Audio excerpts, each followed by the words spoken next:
Hello, writers. Come write with me. My name is Michaela Greenwood. I create worlds for mind adventures.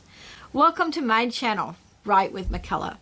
Don't forget to like and subscribe and hit the bell so you can go on this journey with me. Today is Friday, which is story time, or the day of our chapter exchange. If you're writing with me and you wish to exchange chapters, then send your chapter with written permission to writewithmichaela@gmail.com. I will post the email at the end of the video. I am so looking forward to reading your chapters, even if I can't read them on the channel. I just want to see how you're having fun and what you're playing with and everything. So this is the fun stuff. All chapters read on Fridays, whether they are mine or another writer's work, are copyright protected material, and no one may use any part in writing their own stories. This story is also PG-13, so if you are under 13 years of age, you need parental guidance.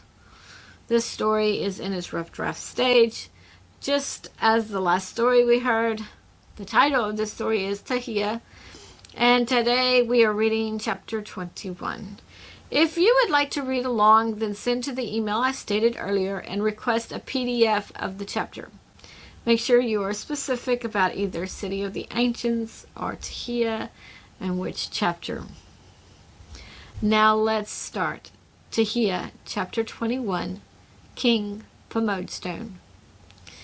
In the morning, as they exited the mountain to the mountain path, Tajiia could see some troops ahead, and they were getting into formation. She put up an air wall so they could not see her group. A tour ahead assured her the mountain had protections, and the soldiers would not find the areas they should not find. Still, Tajiia had the meeting tree and did not put it down. Several birds landed, and Anton gave the soldiers instructions. Then Cessny abruptly asked, "Are there dogs still in the villages?" "Some," replied Tajiia. "Some left and are behind the second set of soldiers. They left when our people left the villages, and the next morning the huntsmen and handlers discovered our people gone." "But," started Cessny, The Chancellor over Cessny said, "You just took a lot of tests. Surely one will help you." Arswaya said, "None of us are as creative as Tajiia, but we have 10 times more spells now, and we have soldiers to protect us as they fight for us." After that, no one said anything else. The Arkex group left last in case anyone needed help to shrink people and tie them on. Several birds landed in the center of Tajiia's village, and the dogs immediately tried to attack them, but they couldn't get to them because Tajiia had them in a protection bubble. Mr. Dwandles shouted, "Call off the dogs! The queen has returned! She comes for her people! Call off the dogs!" The lead huntsman took his eyes off the dogs jumping at something, and he looked at Mr. Dwandles, who was still in a pillory. He looked at the dogs and the birds. Several people peeked out of their windows, and then they saw people appear where the birds were. Tajiia changed the bubble to a wall that surrounded them so the birds could leave. Then she thought to the dogs and asked why they were trying to attack her. Most dogs were too far gone to answer, so the first spell Tajiia did was a breath stealer spell on those dogs. "I'm dropping the wall," stated Tajiia. The soldiers and witching community understood. Tajiia walked past the soldiers towards the lead huntsman. "Call off your men and leave." The huntsman had his hand on the hilt of his sword. "My king has commanded me to kill all witches and warlocks." "Your king is a puppet on his throne, and Dravenite is no longer alive to pull his strings," stated Tajiia. "You should listen to her," shouted Mr. Dwandles. "She speaks the truth. She is now the queen." People in their homes were becoming fearful. But Mr. Connus turned to his wife and said, "If I'm not mistaken, Tajiia is out there, and she is speaking." "It can't be," said the wife, as she walked to the window and also looked out. The huntsman gave his signal and pulled his sword. He charged towards Tajiia, and Anton's blade met his. Then the rest of the huntsmen joined the fight. They knew they had to strike early because their numbers were much greater. The sword fights were fierce and bloody, but the soldiers' armor protected them. Not many from the witching community had been from Tajiia's village, but Tokrel, Barent, and Rodcast and his sister had been, and they were there as well as the few people the witching community picked up the next day. Akel didn't belong to any village, but she was with her daughter. Once the fight started, Barent went to the pillory and released Mr. Dwindles. Mr. Dwindles just fell over because he had been in the pillory so long. He thanked Barent. "I don't think Tajiia trusts him," put in Tokrel. "I'm sure she doesn't," stated Rodcast. "I don't trust him much myself," stated Barent. But he warned the huntsman that Tajiia was queen. Tajiia approached the few dogs that she left alive and thought with them. They allowed her to remove their spiked collars. Tahia's interaction with the dogs distracted a handler. "What are you doing? You can't remove their collars. We can't catch them." The 3 dogs that Tajiia had removed collars from attacked the handler. Tajiia closed her eyes. Akel put her hands on Tahia's shoulders to comfort her. The chaos and noise in the village had the rest of the handlers and huntsmen come to the village square. These new dogs went to attack, but handlers were calling them off because they saw the soldiers, so they didn't know what was going on. But the dogs plunged in. One knocked Anton over. Anton swung his sword toward the dog, but the dog was on him and too close. Then the dog collapsed on top of him. Anton bounded up quickly and killed 2 more dogs that were lunging for him. He wanted to tell Tajiia thanks, but he had to concentrate. Tajiia knew his thanks. The huntsmen fought to the death, as did the handlers and the rest of the dogs. The witching community lost 4 soldiers. Once the battle was over, Anton organized the soldiers to search the rest of the village for any holdouts.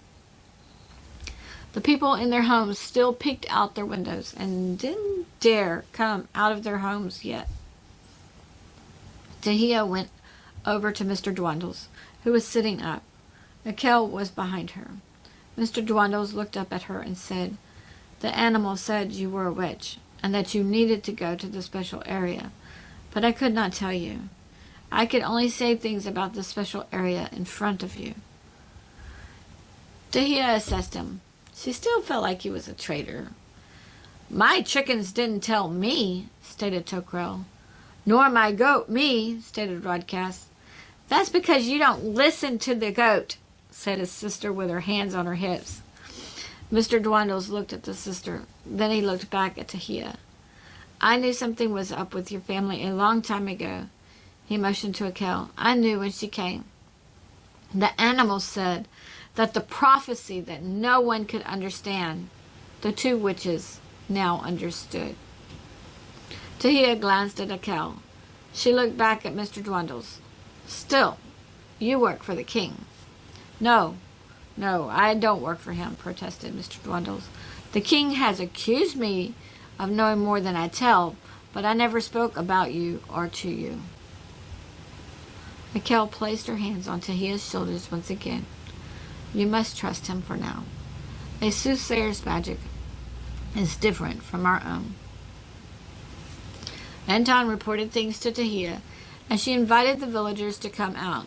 Tajiia announced what was going on and told them they were heading to the castle next to finish the fight. The people wanted to rejoice, but didn't yet. They did tell Tajiia that they would take care of the bodies. Tajiia then sat down on the platform and took off her bracelet to see how the rest of her people were doing. Many groups had many more witches than they had, but they also had more soldiers. However, none could do the protection spells quite as well as Tajiia. When Cessny had a dog come for her, she changed to a bird and started pecking his head. But then another dog started jumping at her. Cessny flew up to the tree and had the village fire jump from the center of the village to the dogs. She never would have thought to do that before, but now she had lots of ideas to try. Thessler's group returned to his village, and Thessler remembered the cat chasing the rat. He shook his head to himself. One of the first things he did was shrink his 3 daughters and his wife and raise them onto a rooftop. Then he used his magic to help the soldiers. The dogs broke away from their handlers and started attacking, at which Thessler started changing handlers into cats. The dogs immediately started chasing the cats, but the handlers, as cats, couldn't run as fast as normal cats, and they couldn't climb anything. Still, there were more dogs than cats because each handler had 8 dogs, but the cats gave the soldiers the opportunity to handle the huntsmen. Thessler's wife and daughters were at the edge of the rooftop, and they had their own ideas. So once the dogs finished with the cats, and they turned back to the soldiers, the dogs shrank, to the size of rats. One daughter turned to her mother. "Why aren't they the size of ants?"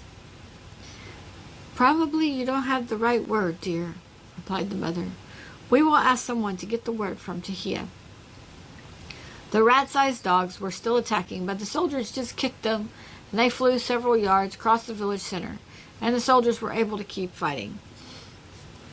Phaedra and Fannel were helping the soldiers in their village. Phaedra said to Fannel, "This is much different from being a bug on the wall." Lilsha was near, and she said, "Yes, but this is better than hiding and waiting for the soldiers to leave. We are finally going to get to live in the world." All 15 villages were successful, although most lost more soldiers than Tajiia's group did. A few groups even lost a few witches and warlocks. But afterward, they met back in Tajiia's village just before night. Tomorrow they would fight the wizards, and they would do more of the fighting than the soldiers did today. But the soldiers were going with them to do what they could. The villagers in each village took in a breath of relief. They knew it wasn't over yet, and they knew the king could still win. But at least there were no soldiers for the king, no huntsmen, no handlers, or vicious dogs left in their village for now. They could visit a neighbor and buy eggs or milk or bread without someone going through their money and purchases. Even though they took a breath of relief, they still did not relax, and they would only believe things had settled once they could return to their normal interactions with the other villagers and could once again visit other villages. Everyone found places to settle for the evening, and Tajiia could tell that something bothered her mother. But when she asked her mother told her it was just stories. She told Tajiia that the witching community told stories to you when you first arrived in prison, and no one ever tested the validity of the stories. So she didn't want to spread those rumors now. Tajiia thought to Arswaya to get her perspective, and Arswaya thought that it would be hard for all of the rescued prisoners to return because of the awful memories. Tajiia left it at that, but she decided she might need to think with Atur later. In the morning, Mr. Dwindles approached Tajiia. He held a small oval-shaped box. It looked like a large egg. It was pearlized metal with a gold band and latch around the longer side. His thumb released the latch, and gold lined the inside of the container. Mr. Dwindles slightly bowed his head to Tajiia. "This is why the king thought I knew more. I told him it was my mother's, and that he burned my mother at the stake. But a prophet gave it to my mother to give to you." Tajiia just stared at Mr. Dwindles as many people gathered around. Several wanted to motion to her to take the gift, but they just watched. Finally, Tajiia held out her hands and took the container. She could hear Helbob in her head tell her that the container was for the dragon. She was thinking it was way too small, but Helbob said very quietly to her that it was a magic dragon holder, and it would shrink the dragon even more. Also, Helbob thought that the dragon could grow much faster in the dragon holder, but only up to a certain point. Tajiia looked inside at the gold lining, and she glanced over to a dragon that stood near the edge of the village. Then she closed the container and thanked Mr. Dwandles. Then after Tajiia put the container in a pouch, Anton walked up and was in full armor. He put the point of his sword in the ground before him and clasped Tahia's arm in a firm grip. He went down on one knee and said, "My queen, my men and I are ready to serve you." Tajiia glanced around, and then she placed her other hand over his and slightly pulled up, so Anton rose. Tajiia slightly bowed her head and said, "Gratless ut." Then everyone got ready to go. They would ride birds to outside the castle, or if no one was in the courtyard, they would land there. The witches, warlocks, few wizards, and soldiers walked out of the village to the road. They would attach themselves to birds as birds arrived. The witching community left children who had not passed 12 tests behind. And that sounds like a dingling modifier, so I need to rearrange that sentence. Sorry for stopping in the middle. They would attach themselves to birds as birds arrived. The witching community left children behind who had not passed 12 tests yet. Tajiia shrank herself and the dragon, and she placed the dragon in the dragon holder. But not many saw her do that. They just thought she shrank the dragon like Rodcast had shrunk the goat when he first took the goat to the mountain. Around mid-morning, several birds landed in the tree outside the castle wall. Tajiia gave instructions to stay small and float down inside the castle wall, so they followed her instructions, and the birds flew off. Several more birds landed, and the process continued until everyone was inside the wall. Tajiia didn't like how quiet it was. She felt like something was going on. She undid the small spell on herself and had a reflection spell ready to go. Several more witches and warlocks released their spells and became normal size, along with whichever soldiers they had also cast the spell on. Tajiia headed into the castle, and several queens and chancellors followed her. Others became normal size in the courtyard. "This seems too easy," stated Bollock. "Why are you here?" asked Varant. "I passed 14 tests," stated Bollock. "The air feels jumpy," stated Ozzy. Bollock glanced at her, and then he headed in the castle after Tajiia and her group. Varant was going to stop him, when suddenly many soldiers and many wizards came out of the castle. There were probably as many soldiers here as there had been in the first group, and there were at least half as many wizards. He never knew there were so many wizards. The soldiers for Tajiia wore the same armor as those from the castle, but they had painted a T on their chest or their shoulder. They had done that to show their loyalty. But now they were glad they had done that. The odds didn't look even, but they would fight for justice and for those people who died for naught. Once inside the castle, Bollock was a little scared, so he changed to a bug, because he realized that the only people with Tajiia had passed at least 72 tests, even those who were not queens or chancellors. The witches and warlocks were casting their new spells, and the wizards from the castle were casting spells to throw those off. Ozzy screamed out in pain as her spell came undone, and Alla was trying to get to her, but sand sprayed away from Ozzy, and everyone near had to close their eyes. This startled the wizards. They had no idea what spell the young witch had done, but they continued knocking spells off. Several had reflection spells ready, and when they reflected the wizard's spell, chaos erupted in the courtyard. The spell's effect blew everyone back, and they had to reassess what was going on. Soldiers were quicker to recover. They knew staying down meant death for them. But soldiers fought soldiers, and witches and warlocks fought wizards. Inside the castle, Tajiia and those with her finally came to the throne room.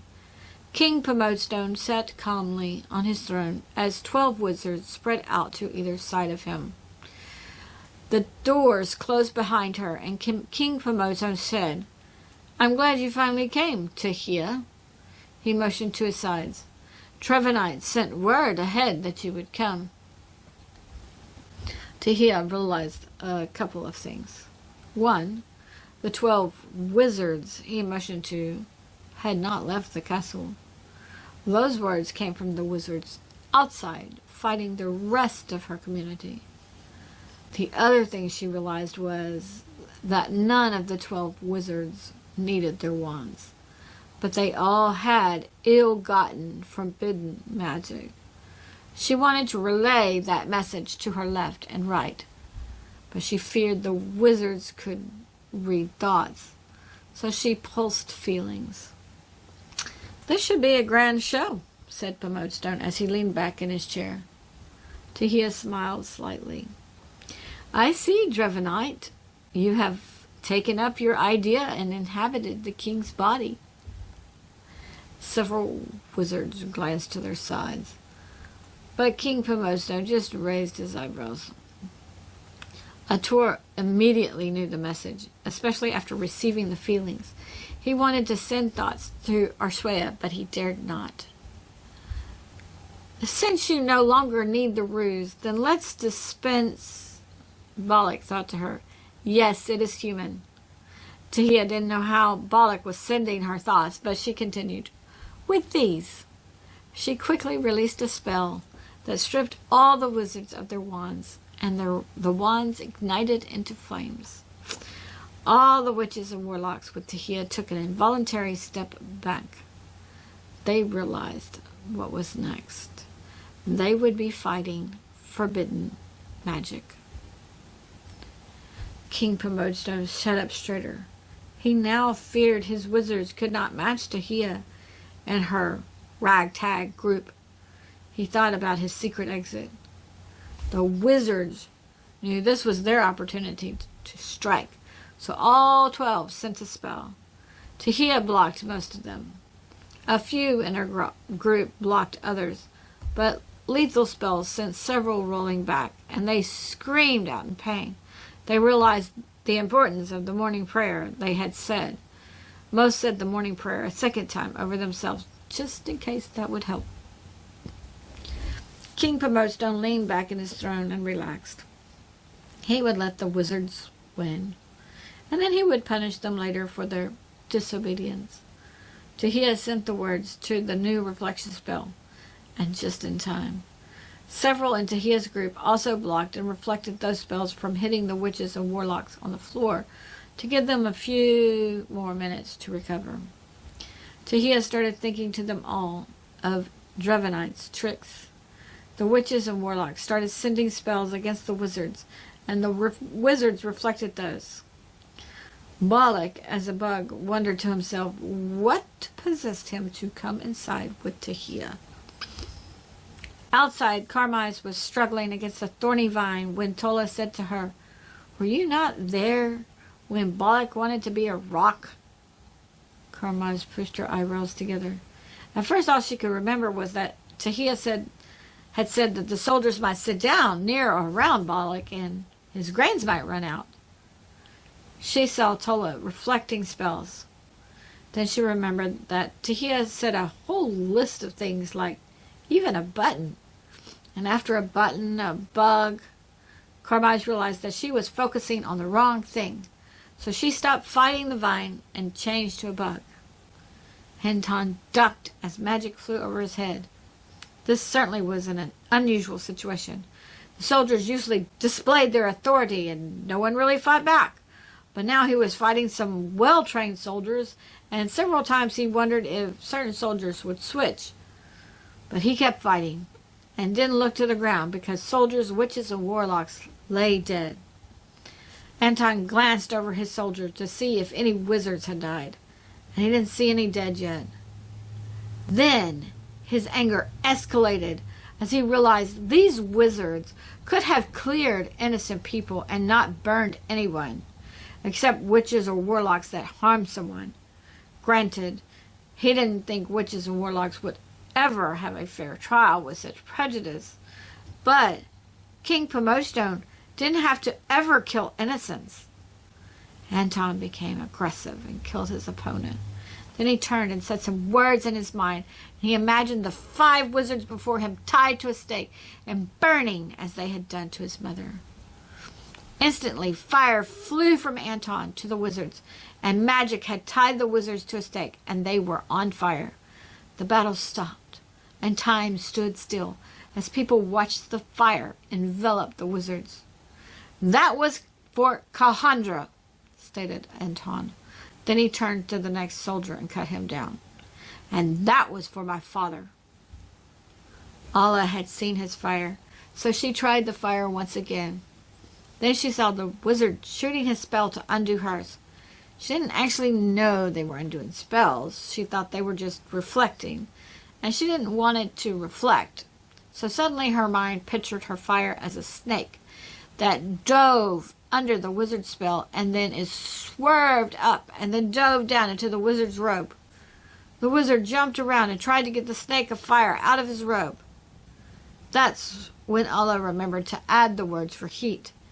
The wizard hollered in pain like the ones tied to the stakes, but then the wizard's spell to knock off her spell hit her. What she didn't know was it knocked off the morning prayer. Another wizard saw the snakes of fire, so he sent a constrictor snake at Allah, and it wrapped around her and squeezed her tightly. Ozzy tried to help her, but then wizards were attacking her. She didn't want to turn away from her friend, but she had to fight to save her own life. Tola was near, and she helped Ozzy. Then she said, "I tried to help Allah too, but I think the wizard knocked off her morning prayer. I've said mine twice more." Ozzy nodded and repeated the prayer over herself. The witching community hadn't taken down any wizards yet, but now 5 were on fire on a stake, and another had a magical snake catch his clothes on fire. But the fire snake, went out when Allah breathed her last.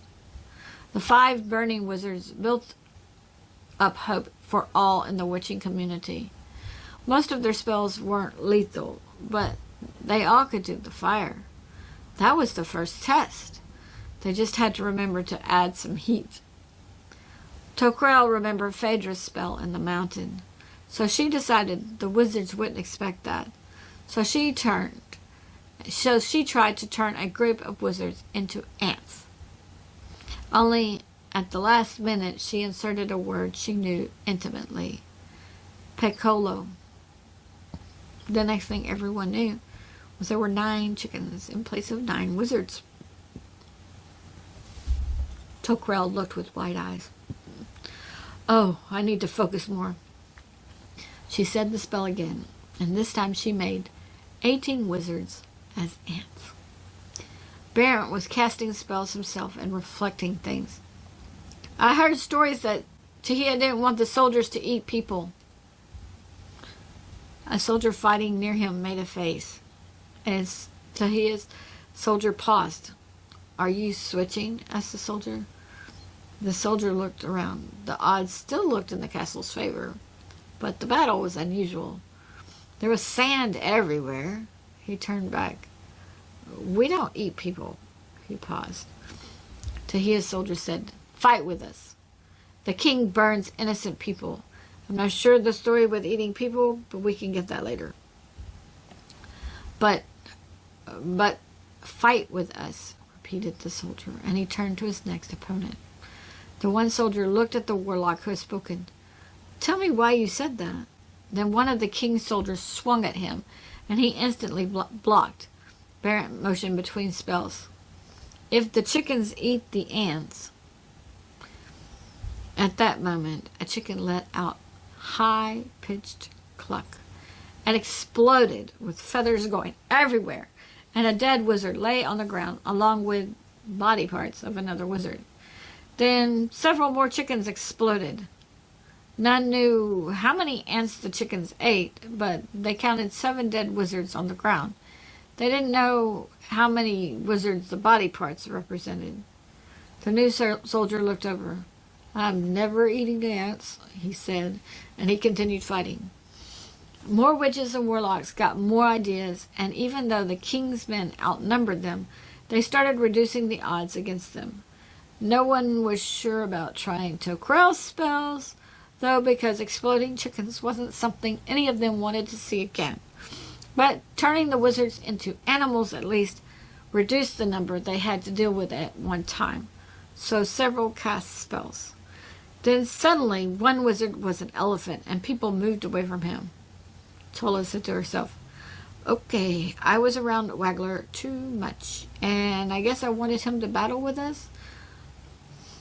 Maybe a bee would be better." So she changed the spell, and the elephant changed to a bee and flew around until he stung another wizard. And then no one kept track of him as he flew over the castle wall. Inside the throne room, Tajiia, the queens, chancellors, and all under her had several protection bubbles over themselves. The wizards had killed 3 of them, 2 witches and 1 warlock. There were still 12 wizards, and only 16 of them. Fennel looked around and thought. The squirrel thought 12 mentors. So now the squirrel is a prophet? He received concentrate. He glanced at Phaedra. Tajiia got an idea. She wanted to rest, but the chance for rest fighting Dravenite happened when she was invisible and he fought her image, and when he was trying to recover his body. So she filled the throne room with images of herself and images of the wizards and her witches and warlocks. King Promostar opened his eyes wider. "They're multiplying." "They're images," stated one wizard. "It's a parlor trick." He shot several images, and Tajiia let them fall. But she also had the images of wizards fall. That somewhat distracted the wizard. Tajiia then had her voice echo throughout the chamber with her morning prayer. But she changed a few words.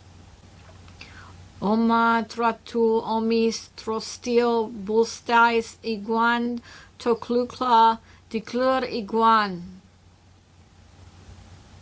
Latour, Wrestler, Darkek, and Urswea knew. She knew witch very well. And they realized that she might release a spell that could hurt them. The wizards thought they were winning because they certainly didn't see the need to pray. A few chuckled. And then an extra large, double tall Waggler stood in the middle of all of them. He had a very large sword. He swung the sword from his left to his right and whirled all the way around. The heads of 6 wizards rolled on the ground. 6 wizards were able to block the blow from themselves, and the sword lost its substance as Waggler was swinging behind himself, and the blade became only an image that went through the witches and warlocks. King Promostar's heart gripped him in his chest as he looked at the heads on the floor. Smoke beams rose out of 6 heads. Waggler's image disappeared, and the other 6 wizards found Tajiia, and all 6 shot her at the same time. Tajiia flew back, and even though the 6 wizards dismantled her 13 protection bubbles, she was still in one piece. But she yelled in pain, and the contents of her pouches scattered all over the floor. Bollock flew down from near the ceiling and landed on the floor near the paralyzed oval container, which was only about the size of a pecan at the moment. The wizards with their heads knew the 6 had harmed her, and they turned their focus to her. The 15 witches and warlocks with her knew this was their chance. Latour wanted something they wouldn't notice or feel right away, so he sent fire in the form of ants and hoped the ants of fire would be halfway up the wizard's road before they noticed. Arshwaya looked at the 6 heads on the floor, and she looked at the air beings, and suddenly she knew the reflection spell she needed against them. She said it in time. The spell still knocked her back. Fennel glanced around, he thought, to Phaedra. She can't start the spell until the rest lose their heads. Phaedra glanced over, as did Shaful and Lafsa. Shaful thought, I'll be a sword and you be Waggler. She hoped Fennel got her thoughts. Cessny didn't know what to do, so she sent images of dogs over to Tajia's body, and this gave the wizards pause. The wizards then decided simultaneously to complete their spells and attack whilst Tajiia was still on the floor.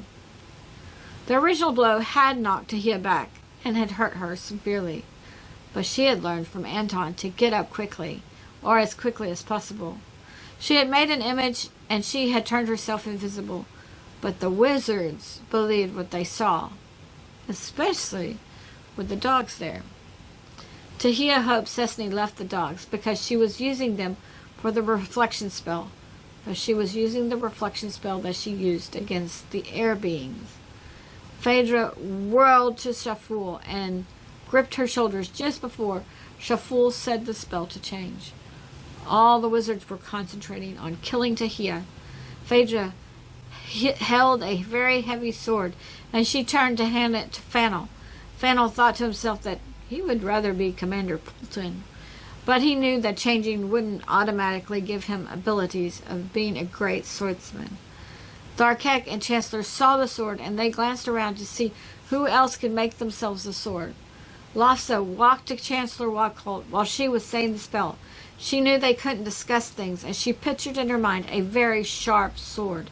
Chancellor Wadcolt clued in and gripped her shoulders just in time. He handed the sword to Tharkek. Tharkek looked down in his hands, and he glanced across the floor to Tahia's body. He knew they had one chance. All 12 enemy warlocks let loose their spells, even the 6 that were air bodies. Fennel threw the sword that was Shaful, and Phaedra set a spell of wind behind the sword. Tharkek threw the sword that was Lafsa, and Arshwaya quickly added a spell of wind because she had seen the other sword flying just a few seconds before. The wizard's spells hit the dogs, and Cessny screamed in pain and fell back. She fell on one of the dead queens and passed out. The dogs burst into points of light, which concealed the reflection spells, and the wizards didn't know what hit them. Then the 2 flying swords each sliced through 2 wizards, and Tajiia had them reflect back. But she changed some words in the spell so that the reflection spell thought the 2 wizards with heads had thrown the swords. Balak didn't know what was going on. Everything seemed to be happening at once. He released his bug spell, but he was ready to say it again. He squatted down and looked at the oval container, and he pushed a few buttons until the container opened. The dragon burst forth. The wizards and King Pomodstone jumped. The wizards had all lost their heads, and the 12 air beings stood before the witches and warlocks. Tajiia did drop all remaining images, and then she started to say the spell that was a book long. She said the words aloud, and Tharkek immediately repeated them, because he didn't know if Tajiia had to say the spell for each one. When Tharkek started repeating, Arshwaya looked startled, so she repeated, and the rest of them added their voices, except for Cessny. The air beings were not going to give up. They started sending their spells, but before they finished the first ones, the dragon, who was larger than when Tajiia had placed him in the dragon container, opened his mouth and breathed his sonic breath. King Pomodstone covered his ears. The air beings restarted their spells.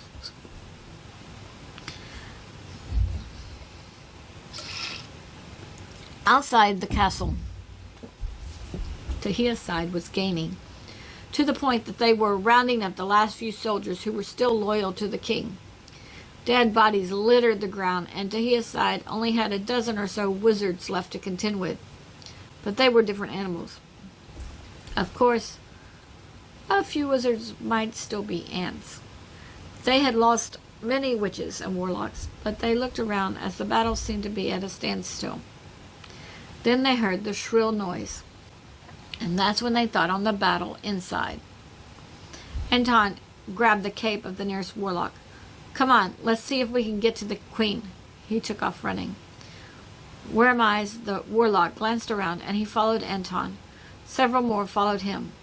The rest grabbed their ears. Barent grabbed up the wands of the wizards and used a fire spell on them. He knew the stories that warlocks would pretend to use a wand, but there was no sense in leaving wands lying around. Anton and the group that followed him entered the throne room from behind the throne, just as King Pomodestone was slipping out. Anton quickly cut him down, and the rest of the witches and warlocks filed in. They glanced at Anton, and he motioned them around the partial wall. Once they got to the edge of the wall, they stopped, stock still. The queens and chancellors and Tajiia were all on the floor, in agonizing pain, but they were chanting something. The group glanced over to the air beings and down to the headless bodies and heads on the floor. Tola was with them, so she did the only thing she could think of. She placed an air wall between her community and the air beings. Several people in the group who could concentrate on saying a spell did the same thing. The air beings sent their spells through the walls, and the witches and warlocks tumbled backwards in pain. Others in the group glanced back at them, and without knowing how much the air wall helped, or if it helped at all, several more said spells of air walls. Anton stood at the back door to post watch, to make sure none of the king's soldiers slipped in. Arswaya felt like someone was gripping her throat, as she could barely say the spell, but she knew she had to keep going. Still, she wondered how much longer the spell was. Balak was a bug, and mostly no one noticed him, even when he had released the dragon. But he got an idea. He remembered when the wall splashed water over him, and sparkly water splashed over Ozzy. So when the witches and warlocks to the side placed their air walls again, he magically pushed one over on the air beings. Several doing the walls decided to send sparks like lightning that happened during a storm. The air beings turned to face them, so they scattered. Several ran behind the wall. The air beings knew their moments were running out. The spell would finish soon, so they couldn't worry about the others until they eliminated these. One air being then realized they only needed to attack Tajiia. If they killed Tajiia, the others wouldn't have a spell to repeat. So he also attacked Tajiia, instead of the warlock that was saying the spell over him. The other air beings realized what was going on, so they too turned to attack Tajiia. Balak glanced to the books on the floor, and one seemed to be glowing. So he floated over to it and released the bug form. He flipped through some pages, and he was seeing the writing, and he flipped a few more pages until he came to a page that hadn't completely lit up yet, but the words were lighting up as the witches and warlocks said the spell. Balak looked up at the air beings and knew they were concentrating on Tajiia.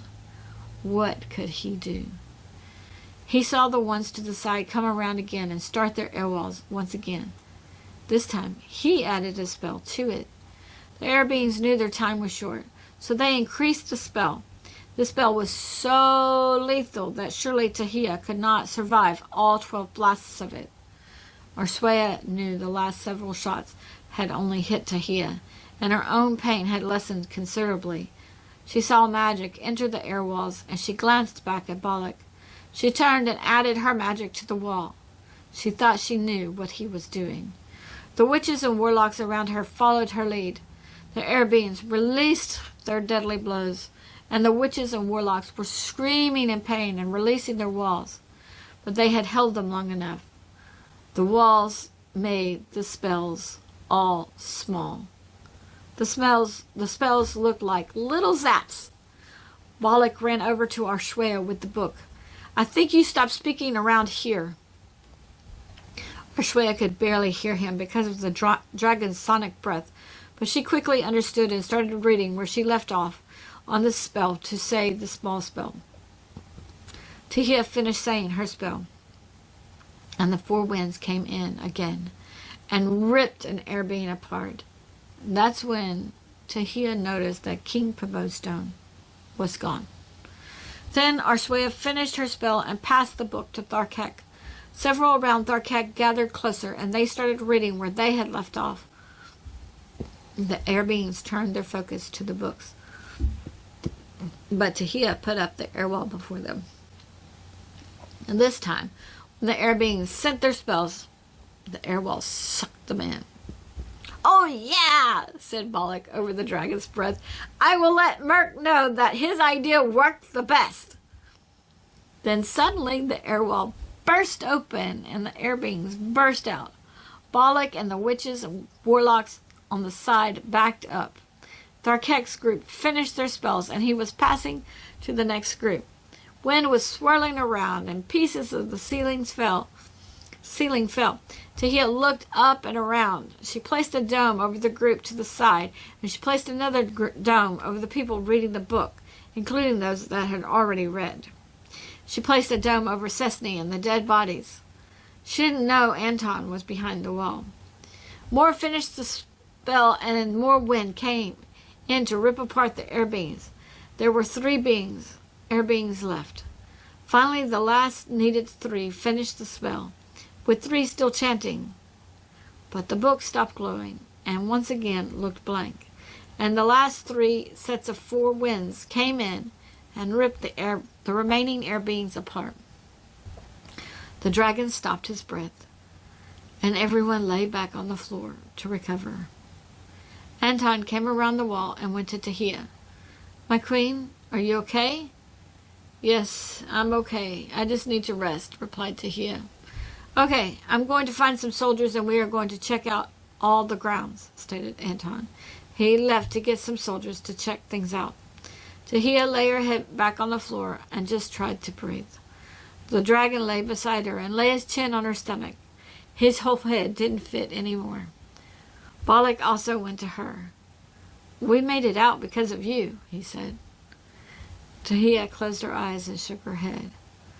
"We made it out because of all of us. Even you helped. You pushed water out and gave others the ideas of sending sparks, and me the idea of sucking the air beings in the wall." "I thought Merc gave that idea," stated Bollock. "Well, it was an idea I tried on him, but I didn't remember that until you pushed water out of someone else's wall." Tajiia lay still for a few more minutes. Okay, writers, that is the end of chapter 21. Next week will be our last chapter after Aftermath, so I'll have to tie up everything. There are some loose ends that I read through here that I realized were there and I didn't tie them. They probably won't get tied with this ending of the Aftermath. They would have needed to be tied here. But like I said, this is a rough draft. Also, there were several spots where I put wizards and I should have put warlocks. I tried to read it correctly instead of reading what was written. Those are edits that I will need on the next pass. So there was a lot of action here and a lot to think about. And sometimes that's where you're going to get all your mistakes, because so many things are happening and you just got to try to hit everything and tie everything. So it's a lot to think about. We lost a lot of unnamed witches and warlocks, but we also lost Allah. During the battle, we saw a lot of the people in the witching community use a lot of the magic Tajiia had used the longer trip to the mountains in the final battle. Everyone had started getting ideas, and that actually helped tie a lot of events together and make things interrelated. You know, why did she do this? Well, here it helps in the final battle, that kind of thing. So leave a comment below on how you would have felt in the battle when there were exploding chickens. Did any of you expect that? Since there was a bit of foreshadowing for that, just a little bitty bit of foreshadowing for that. Just like one random thought from Toe Crouch, just like, I'm glad my chickens aren't eating these ants. That was it. But here it is. there's the exploding chickens. Leave a comment on what you thought about all the sand flying everywhere. Leave a comment on what you thought about the witches and warlocks being able to read the book until the witching community no longer needed the spell. I mean, these books look blank. You've seen it throughout the story. The books look blank. But all of a sudden, these witches and warlocks can read this book. And until the spell is no longer needed. And then the book is blank again. So leave a comment on what you think about this.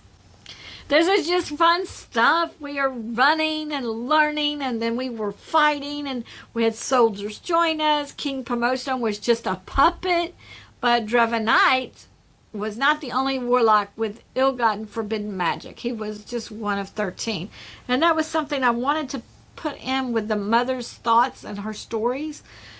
I just didn't tie it. So next edit pass, I will have to tie that in. That was what she wanted to tell Tajiia. This is just fun stuff. And also, I like to play around with numbers. So Dravenite being one of 13 is because of the number 13 and some of the superstition that goes around with it, or the, you know, when you have witches and stuff, a lot of times it's 13 and a coven or a coven, however you pronounce that word. Leave a comment below on how your stories are going. I hope you are enjoying writing your stories as much as I am. Don't forget to send your chapters to writewithmichaela@gmail.com for our chapter exchange. No polishing required. You see all these mistakes that I have in here, and I saw more than you probably did because I tried to read over them. I didn't have a possessive up there as well. That was one of my mistakes.